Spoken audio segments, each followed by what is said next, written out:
ان شر الدواب عند اللہ الصم البکم الذین لا یعقلون،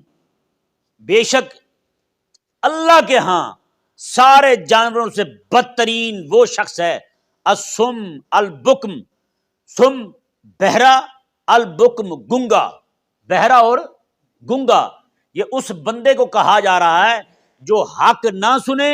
یہ اس بندے کو کہا جا رہا ہے جو حق نہ کہے۔ اب بتائیں بھائی، اس وقت جو مسئلہ چل رہا ہے فلسطین کا، اس وقت ہمارے حکمرانوں پر حق کہنا فرض ہے یا نہیں؟ فرض ہے نا، ان پر تو ہتھیار اٹھانے فرض ہیں۔ حق صرف منہ سے کہہ دینا یہ تو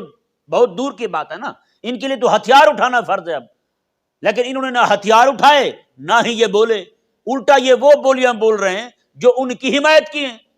مسلمانوں کے گھاٹے کی بولیاں بول رہے ہیں۔ اب رب تبارک و تعالیٰ نے کیا ارشاد فرما دیا، میں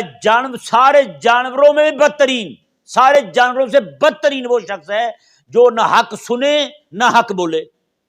نہ حق سنے اور نہ حق بولے۔ جس بندے کو یہودیت کے خلاف بولنا نہ آئے اور اس بندے کے کانوں میں فلسطین کے شہید ہوتے بچوں کی آواز نہ جائے، اس سے بڑھ کر کوئی بدتر بندہ نہیں ہے، اس سے بڑھ کر کوئی بدترین بندہ نہیں ہے، میں حقیقت کہہ رہا ہوں۔